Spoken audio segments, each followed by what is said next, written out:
Saint, Saint, Saint, Seigneur Sabaoth, le ciel et la terre sont remplis de ta gloire et ton honneur. Pitié pour nous, Dieu le Père Tout-Puissant, pitié pour nous, Trinité Sainte. Ô Seigneur, Dieu des puissances, sois avec nous, car nous n'attendons d'aide que de toi dans nos difficultés et nos angoisses. Ô Dieu, délie, pardonne et remets nos péchés, ceux que nous avons commis volontairement ou involontairement, consciemment ou inconsciemment, secrètement ou en public. Ô Seigneur, pardonne-nous à cause de ton saint nom qui a été invoqué sur nous. Selon ta miséricorde, Seigneur, et non selon nos péchés. On nous dit de dire en action de grâce, notre Père qui es aux cieux, que ton nom soit sanctifié, que ton règne vienne, ta volonté soit faite sur la terre comme au ciel. Donne-nous aujourd'hui notre pain de ce jour. Pardonne-nous nos offenses, comme nous pardonnons aussi à ceux qui nous ont offensés. Et ne se mets pas à la tentation, mais délivre du mal par le Christ Jésus notre Seigneur, car c'est à toi qu'appartient le règne, la puissance et la gloire éternellement. Amen. Que tous les péchés que nous avons commis contre toi en ce jour, Seigneur, par action, par parole, par pensée ou par tous nos sens, daigne nous les pardonner et les remettre à cause de ton saint nom, car tu es bon et ami du genre humain. Accorde-nous, Seigneur, une nuit paisible, fais que notre sommeil soit pur sans inquiétude. Envoie-nous l'ange de la paix qui nous protège de tout mal, de toute attaque, de toute tentation de l'ennemi. Par la grâce, la compassion et l'amour du genre humain, de ton Fils unique, notre Seigneur, notre Dieu, notre Sauveur, Jésus-Christ, par qui la gloire, l'honneur et la magnificence te sont dus avec lui, le Saint-Esprit, vivifiant consubstantiel à toi, maintenant et toujours dans les siècles des siècles. Amen. Pitié pour moi, ô Dieu, pitié pour nous, toi qui es adoré et glorifié en tout temps et à chaque heure, dans le ciel et sur la terre. Ô Christ, notre Dieu, bon, plein de patience, de miséricorde, de tendresse, toi qui aimes les hommes justes, qui as pitié des pécheurs dont je suis le premier, tu ne veux pas la mort du pécheur, mais qu'il revienne à toi et vie. Tu appelles tout le monde au salut pour bénéficier de la promesse des bienfaits à venir. Ô Seigneur, reçois de nous nos supplications en cette heure, en toute heure. Facilite notre vie, conduis-nous pour agir selon tes commandements. Sanctifie nos esprits, purifie nos corps, donne-nous des pensées droites, purifie nos intentions, guéris-nous, remets nos péchés. Délivre-nous de toute tristesse et de toute douleur. Entoure-nous de tes saints anges, afin que nous soyons par leur force protégés et guidés. Ainsi nous arriverons à l'unité de la foi et à la connaissance de ta gloire indicible, car tu es béni éternellement. Amen. Par les intercessions de la Sainte Vierge Marie, les prières de tous les saints qui t'ont pris de l'origine, des saints martyrs, saint Marc-Lieu, saint Mina et saint Georges, écoute-nous Seigneur, exauce-nous en vos prières tous ensemble en disant, notre Père qui es aux cieux, que ton nom soit sanctifié, que ton règne vienne, ta volonté soit faite sur la terre comme au ciel. Donne-nous aujourd'hui notre pain de ce jour. Pardonne-nous nos offenses, comme nous pardonnons aussi à ceux qui nous ont offensés. Et ne se mets pas à la tentation, mais délivre du mal, par le Christ Jésus notre Seigneur, car c'est à toi qu'appartient le règne éternellement. Amen.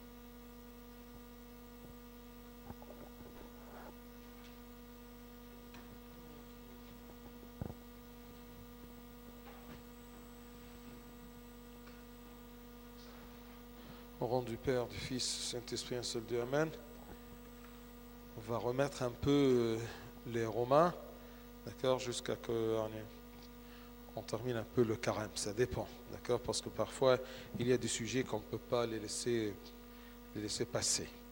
Comme la Samaritaine aujourd'hui. Bien sûr, la plupart, ils connaissent la Samaritaine, mais je ne pense pas que très profondément, d'accord. Vous connaissez à peu près l'histoire que le Christ a rencontré une femme. Mais qu'est-ce qu'ils ont dit et quelle est la progression du dialogue? Eh bien, je ne pense pas qu'ils sont tous au courant de ça.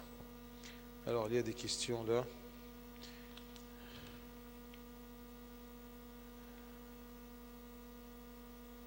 Actes des apôtres.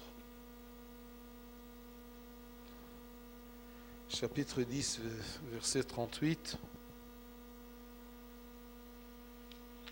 Vous savez comment Dieu a oint du Saint-Esprit et de fort Jésus de Nazareth. C'est quoi, tu as écrit le texte? Tu as écrit le texte ou quoi? Le verset? Vous savez comment Dieu a oint. Awan du Saint-Esprit, je ne pense pas. Awan ou Ewa? Awan, c'est vrai, ouais. Du Saint-Esprit et de force, Jésus de Nazareth, qui allait. Là, je préfère le lire sur. D'accord? C'est Actes des Apôtres, chapitre 10. Ouvrez avec moi si vous voulez. Actes des Apôtres, chapitre 10, verset 38.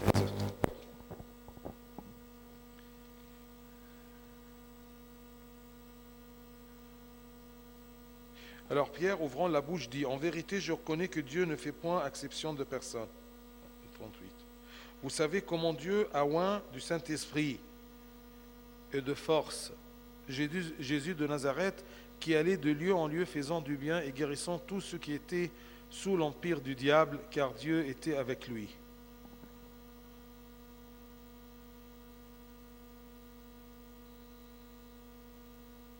Dire que Dieu a oint du Saint-Esprit et de force Jésus de Nazareth, alors que Jésus est Dieu incarné. Comment bien comprendre et faire? Et faire comprendre aux autres, car Dieu était avec lui. Que dire aux gens qui, sur ce verset, disent que le Christ n'est pas Dieu? Qui peut répondre? Il y avait une équation qu'on a appris. D'accord? Saint Pierre, il parle. Il parle à qui? À Corneille, des gens qui ne sont pas encore chrétiens. Alors, il parle à propos de Jésus comme un homme. Il parle à propos de Jésus selon son humanité. D'accord? L'équation qu'on a appris, c'est que cette chose, cette parole, concerne le Christ selon quoi? Selon sa divinité ou selon son humanité? C'est ça le terme, c'est ça l'expression. Selon quoi? Et on a dit que selon son humanité unie à sa divinité, ou selon sa divinité unie à son humanité. Attention, parce que quand Saint Pierre il parle à des gens qui ne sont pas chrétiens, ils ne peuvent pas leur dire directement que Jésus est Dieu. Ils ne peuvent pas. Même avec la Samaritaine, le Christ est allé avec elle étape par étape. Selon quoi? Selon son humanité ou selon son? Il leur dit que cet homme, Jésus, entre guillemets, uni à sa divinité, d'accord? Eh bien, il est témoin de l'Esprit de Dieu. Ce n'est pas un homme normal. C'est comme ça qu'on commence avec les gens. D'accord? Ils ont connu le Christ comme un homme qui marche sur ses pieds, qui mange et qui boit. D'accord? Alors on commence à dire c'est un homme. Mais c'est un homme qui n'est pas comme les autres. C'est déjà une étape. Tu vois? Ensuite, il est un homme qui faisait des miracles. Mais il y avait des hommes aussi qui faisaient des miracles. Mais c'est un homme que personne n'a pu, d'accord, le juger dans un péché. C'est un homme qui a dit, qui peut me reprocher un péché? Et personne n'a pu répondre. Tu vois? Est-ce qu'il y a un homme qui peut dire qu'il est sans péché? Qui peut dire que je suis sans péché? Que Dieu. شفت بقى؟ يبقى طب étape. فهمت؟ لكن il y a ici quelque chose de très important. Que dire aux gens qui, sur ce verset, disent que le Christ n'est pas Dieu? Qu'ils disent et qu'ils continuent. Parce que personne ne peut dire que le Christ est Dieu que par l'Esprit de Dieu. Si Dieu ne l'aide pas à comprendre ceci, il ne peut pas le comprendre. Parce que c'est au-delà de la raison humaine. Attention. Ne va pas chez quelqu'un pour lui expliquer que le Christ est Dieu. Fahimt? Si l'Esprit de Dieu travaille dans son cœur et il commence à vouloir, d'accord, poser quelques questions, d'accord, eh bien, réponds-lui tant que tu peux, pas plus. Tu ne seras pas plus fort que Saint Paul qui a dit, je suis venu à vous, les gens qui ne sont pas chrétiens, d'accord, non pas avec la sagesse de la parole. Ce n'est pas une théorie, ce n'est pas une philosophie que je commence à expliquer aux gens. C'est quelque chose au-delà de la philosophie humaine. C'est la divinité. D'accord? Laquelle pour toi, comme chrétien, d'accord, ne dis pas que c'est quelque chose d'incroyable.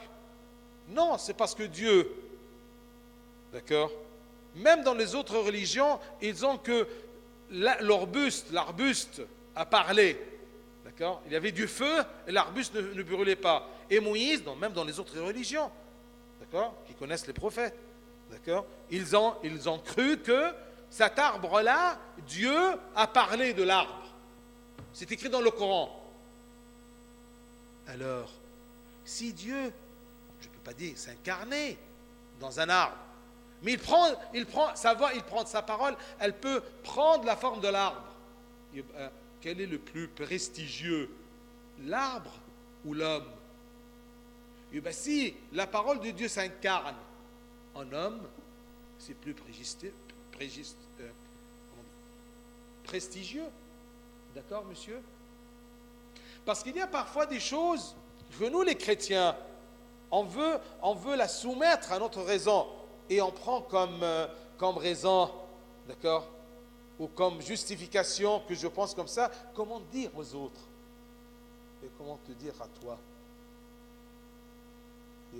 N'oublie pas, on dit toujours que le Christ est Dieu incarné. Oui, il est Dieu, mais n'oublie pas qu'il est homme, complètement homme. Il a pris notre nature.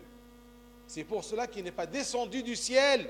Il est né pour que personne ne dise c'est une création céleste. Non, c'est un homme qui est venu pour rédempter l'homme. Alors il doit être d'une nature humaine. Il doit être engendré d'une femme. C'est clair?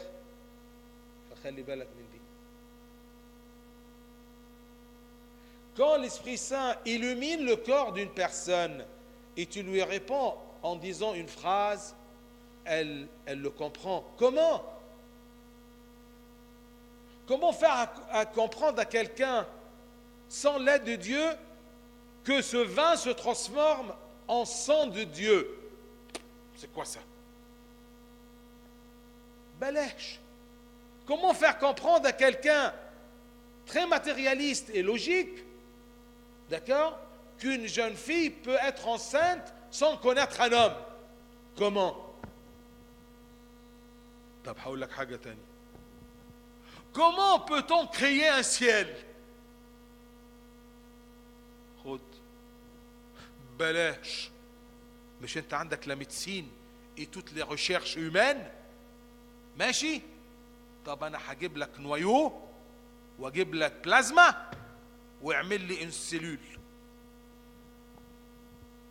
Laquelle l'homme, qu'est-ce qu'il fait? Il prend une cellule déjà vivante. وبعدين il commence à prendre des chromosomes ومش عارف ايه وبتاع ماتشنج وباتشنج وشينكينج كل اللي انت عاوزه. لكن le mystère de la vie. Comment? يلا بقى ما دام بتسأل comment. يلا دور بقى على tous les comment des mystères. Devant la divinité, remercie Dieu qu'il te révèle des choses. Reçois ces choses-là et garde-la. D'accord? Et sans le demander, Dieu te donne à concevoir des réalités et des vérités divines. Et plus tu conçois et tu acceptes, plus il te donne. فهمت? لكن ne tracasse pas les pieds, d'accord? Pourquoi répondre aux autres?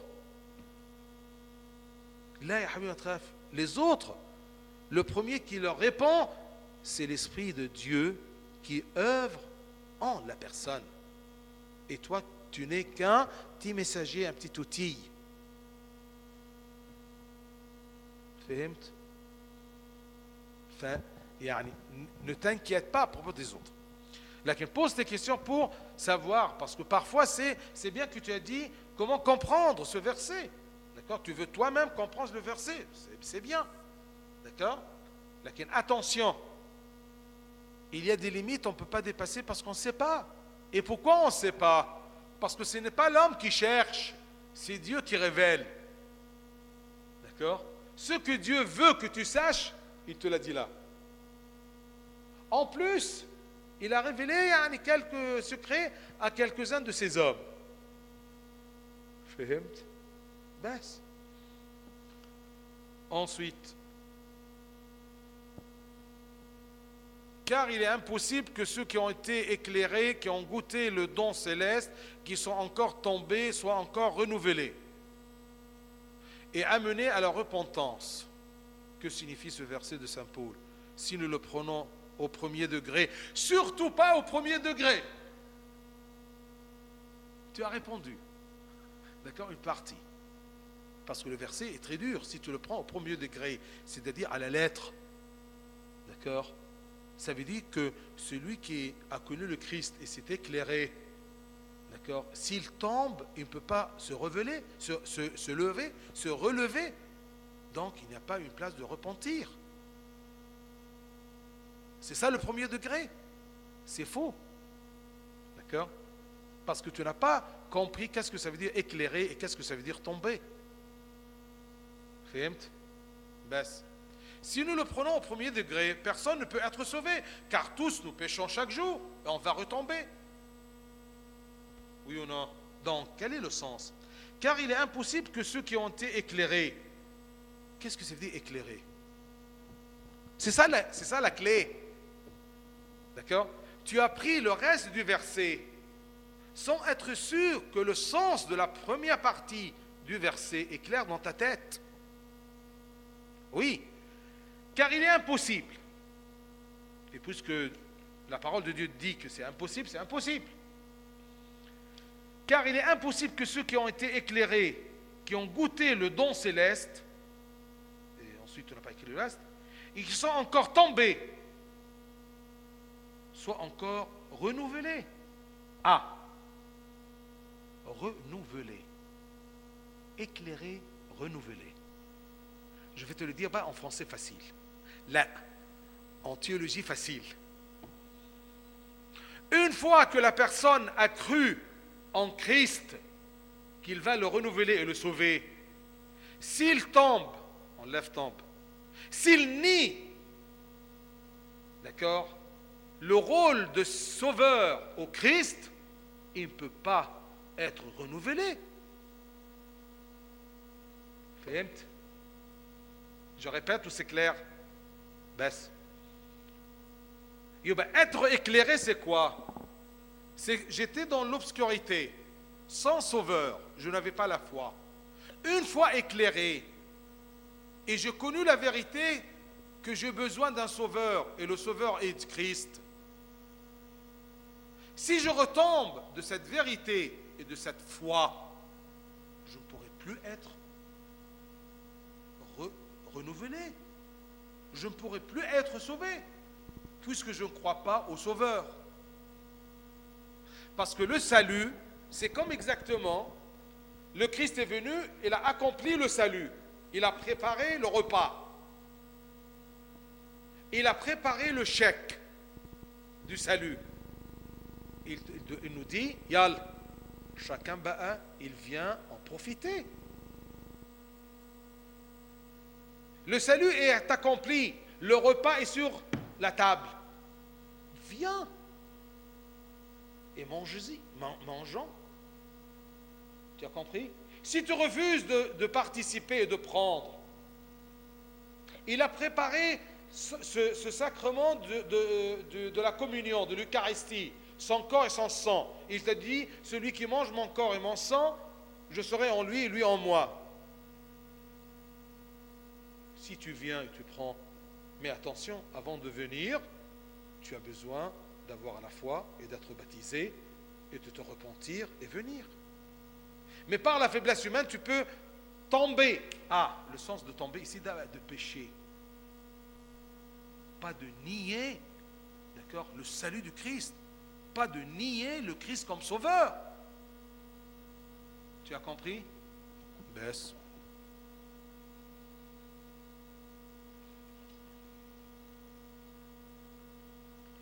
Ensuite, Timothée.